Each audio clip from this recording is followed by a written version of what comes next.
跟住咧，我一齊去睇下啟祥苑呢個原木風格嘅居屋2房單位。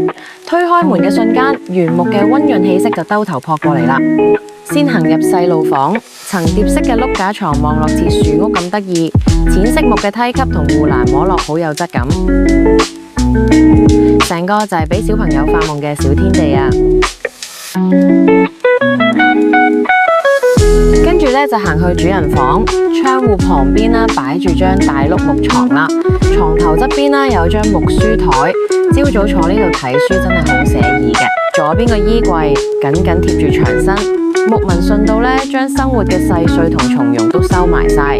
行出廳度，周圍望下，入戶門右手邊就係廚房啦。雖然地方唔大，但係原木式廚櫃啦，將空間用到盡。